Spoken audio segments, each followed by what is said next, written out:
My name is David Schlossberg, and I'm the founder and senior partner at Assured Concepts Group. Thank you for joining me today. We've worked hard all of our lives to accumulate and keep our wealth. Many parents wish to leave a portion of that wealth behind for their family to make their lives a bit easier, while others find that leaving some or all to charities is an important part of who they are. And there are a few who say they plan to spend it all before they leave. But even those folks typically want to make sure that their spouse is properly planned for. And without proper planning, sometimes even that single financial aspect can get messed up. That last scenario, it reminds me of a story I saw in the newspaper about a husband and wife that saved all of their extra resources in the wife's retirement plan at work. As they were nearing retirement while living modestly, they had come to save $1 million in that plan when the wife suddenly and unexpectedly passed.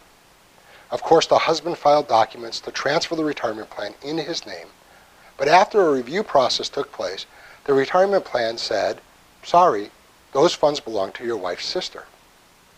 It turns out that 30 years prior, when the wife started on the job and before they were to marry, the wife listed her mother and 3 sisters as beneficiaries on the retirement plan documents. The mother and 2 of the sisters had since passed, but one sister was still alive, and it happened to be the sister that they had stopped communicating with several decades earlier. You can imagine the husband's surprise. Well, he had sued, and it went all the way to the state Supreme Court. The judge's ruling was in favor of the sister. They exclaimed, "We cannot read your deceased spouse's mind. Unfortunately, this was the last written and signed document governing the retirement plan, and we are required to abide by her written directive." Stories of this nature abound. Are you certain today who is the beneficiary of all your assets? Another question to ask, if you have 2 children, and they each have 2 children, and one of your kids predeceases you or passes with you in a common accident, where does your money go? Does half go to your living child and the other half to the other child's kids? Or does 100% go to your surviving child? These are important questions which should be addressed with proper planning.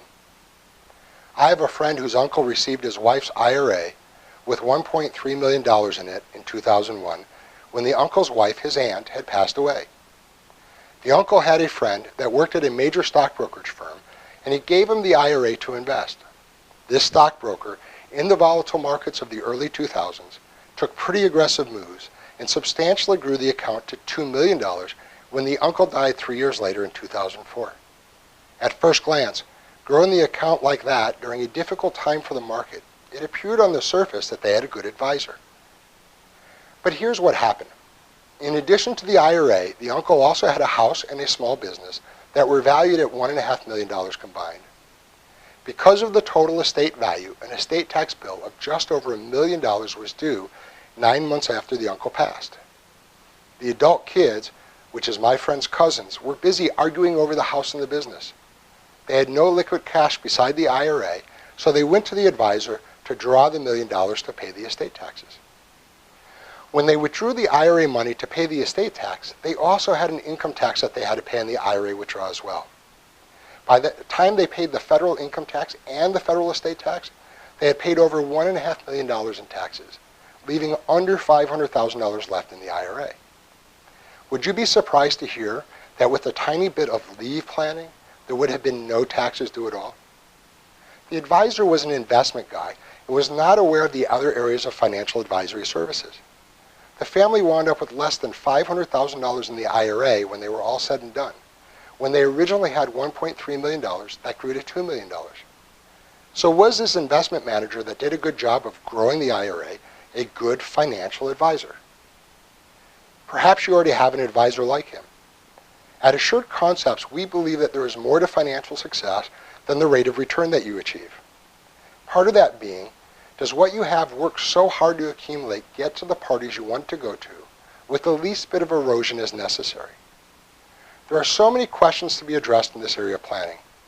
Questions such as, what does it mean to die intestate and what are the consequences? Should I have a will or a trust? What are the advantages and disadvantages of each?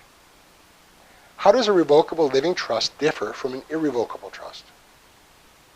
If I have a will that creates a trust at my death, do I have the same protections as doing a trust today? What will be the tax consequences to my IRA when I pass? And can I ensure that my beneficiaries structure that to their greatest advantage? Will my estate be subject to federal estate tax? And what about estate tax? Can I protect my kids' inheritance from creditors or in the event of a divorce? How can I best protect availability for my special needs child? As a parent in this category myself, I know how important planning here can be. If my kids are young or spendthrifts, how can I restrict them from unfettered access to their inheritance? There are so many more questions like these to be asked. At Assured Concepts Group, as comprehensive financial advisors, we believe that it's important to go beyond investment management and take a 50,000-foot view of our clients' overall financial needs, like a family CFO. To us, those needs would incorporate all four corners of our planning services, from vision casting to growing to keeping and also to leaving your money. Please feel free to contact us for an initial consultation. We'd be glad to provide you with some awareness so that you can see how your current plans are doing at leaving your money efficiently. Thank you for joining me today. My name is David Schlossberg, and we look forward to being of service to you.